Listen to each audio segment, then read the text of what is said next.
जी हाँ मित्रों, जो आपने अभी टाइटल पढ़ा उसी के ऊपर हम आज बात करने वाले हैं।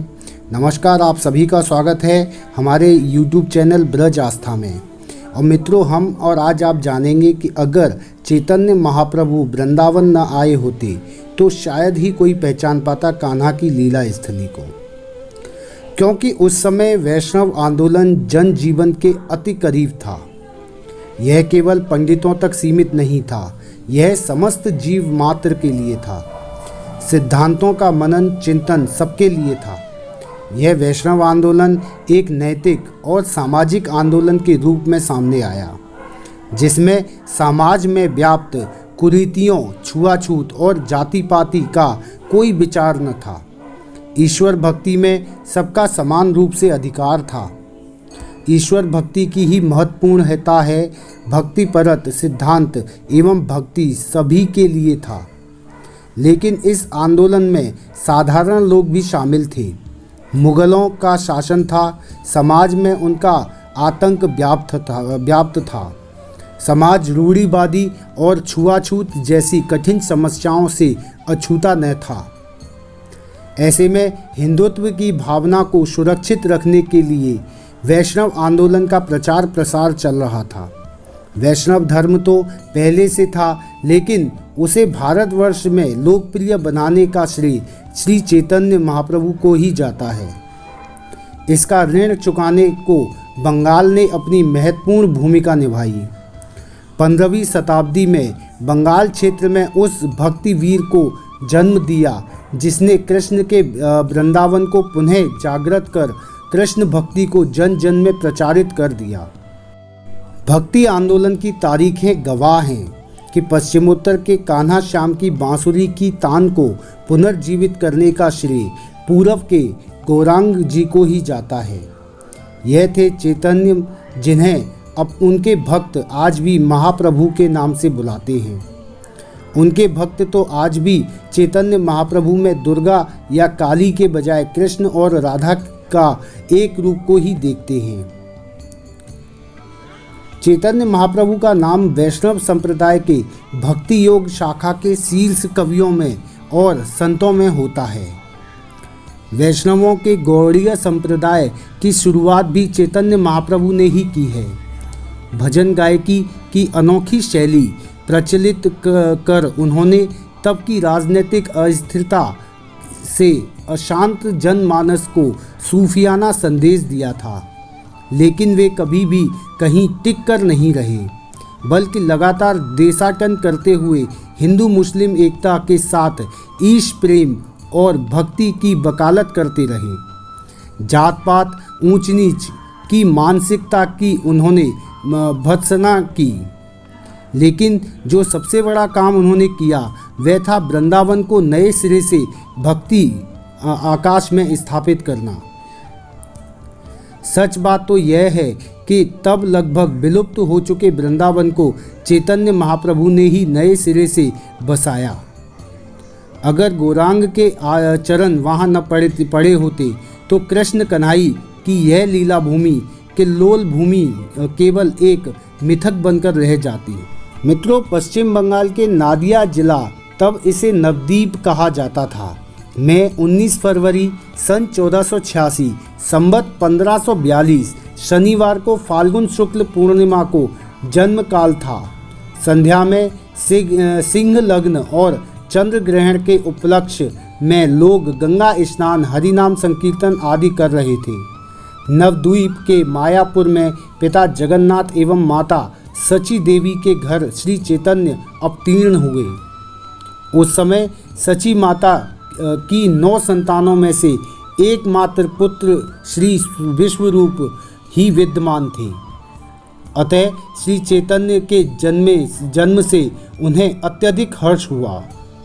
माता ने शिशु का नाम रखा निमाई, और निमाई के विद्वान नाना नीलांबर चक्रवर्ती ने विशंबर नाम से उन्हें सुशोभित किया, परंतु स्वर्ण की भांति उज्ज्वल पीत कांति होने के कारण समस्त नगरवासी इन्हें गौर सुंदर, गौरांग, गौर हरि इत्यादि नामों से पुकारते थे।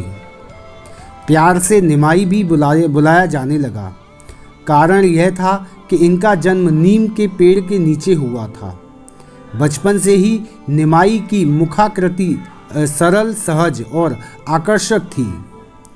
किशोरावस्था तक निमाई न्याय और व्याकरण में पारंगत हो गई।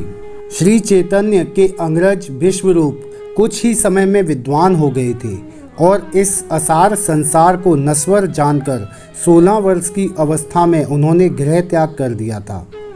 माता पिता के साथ घर पर चैतन्य ही अकेले रह गए थे। अधिक विद्वता का परिणाम स्वरूप वह गृह त्याग माता पिता देख चुके थे। अतः एकमात्र सहायक श्री चैतन्य का अध्ययन बंद करा दिया, जिसके परिणाम स्वरूप चैतन्य अत्यधिक चंचल हो गए थे। इससे परेशान माता पिता ने चैतन्य को पुनः अध्ययन आरंभ करा दिया। कुछ समय पश्चात पिता का देह वासन हो गया और तब माता व घर की जिम्मेदारी इन्हीं पर आ पड़ी। अध्ययनरत श्री चैतन्य का अल्प आयु में ही श्री वल्लभ मिश्र की सुयोग्य कन्या लक्ष्मी प्रिया से विवाह संपन्न हुआ। चैतन्य ने कुछ ही दिन विद्यालय भी चलाया। इसके बाद पूर्वी बंगाल में श्री चैतन्य ने सर्वप्रथम हरिनाम संकीर्तन का प्रचार प्रसार किया। इधर उनकी पत्नी श्री लक्ष्मी प्रिया का सफरदंश के कारण निधन हो गया। विधवा माता बेचारी अकेली ही एक के बाद एक कष्ट सहन कर रही थी। माता के आग्रह पर चैतन्य का राज पंडित श्री सनातन जी की कन्या विष्णु प्रिया से पुनर्विवाह हुआ। 23 साल की उम्र में पिता का श्राद्ध करने जब निमाई गया पहुँचे तो ईश्वरपुरी नामक एक संत के सानिध्य में कृष्ण नाम का जाप करने लगे। नाम के साथ ही इन्होंने कृष्ण के भाव को भी जी लिया। केशव भारती से दीक्षा लेने के बाद मात्र 24 साल की उम्र में ही निमाई ने संन्यास ले लिया और चैतन्य देव हो गए। गौरांग के भक्तों की संख्या तेजी से बढ़ने लगी। इतना ही नहीं, तब के प्रसिद्ध संत नित्यानंद प्रभु और अद्वैताचार्य महाराज ने भी इनसे दीक्षा ले ली, तो जैसे पूरा आर्यावर्त कृष्ण भक्त में लीन हो गया। निमाई ने इसकी सहायता से अपने आंदोलन में ढोल, मृदंग, झांझ और मजीरा आदि वाद्य यंत्र बजाकर व उच्च स्वर में नाच गाकर हरि नाम संकीर्तन का करना आरंभ कर दिया। संन्यास लेने के बाद जब गौरांग पहली बार जगन्नाथ मंदिर पहुँचे तो और भगवान की मूर्ति देखते हुए ही भाव विभोर होकर उन्मत्त होकर नृत्य करने लगे। अचानक बेहोश हो गए। वहाँ मौजूद एक विद्वान सर्वभौम भट्टाचार्य ने चैतन्य को उठाया और अपने घर ले आए। शास्त्र चर्चा छिड़ी तो गौरांग ने भक्ति की महत्व ज्ञान से कहीं ऊपर सिद्ध कर सर्वभौम को सर्वभुज रूप का दर्शन करा दिया। सार्वभौम सीधे गौरांग के चरणों में गिर पड़े। बाद में सार्वभौम ने गौरांग को शत श्लोकी स्तुति की, जिसे आज चैतन्य शतक के नाम से पहचाना जाता है। उनकी उपासना विधि में निमाई ने 18 शब्दों का एक तारक ब्रह्म महामंत्र शामिल किया। हरे कृष्ण कृष्ण कृष्ण हरे हरे, हरे राम राम राम हरे हरे। उनका तर्क था कि कलयुग में जीवात्मा के उद्धार के लिए केवल यही एक मंत्र है। दरअसल निमाई जब पूजा करते थे तो ऐसा लगता था कि वे साक्षात ईश्वर की आराधना कर रहे हों। इसके बाद चैतन्य महाप्रभु बन चुके थे। चैतन्य महाप्रभु इसके बाद दक्षिण के श्रीरंग क्षेत्र व सेतु बंद होते हुए उत्तर की ओर बढ़े और विजयादशमी के दिन वृंदावन के लिए निकले। अपार जन समुदाय उनके साथ था। कहते हैं कि इसके हरिनाम धुन से रास्ते में जंगली जानवर तक उन्मत्त होकर नृत्य करने लगते थे। कार्तिक पूर्णिमा को वे वृंदावन पहुँचे, जहां आज भी इस दिन गौरांग का आगमन उत्सव मनाया जाता है।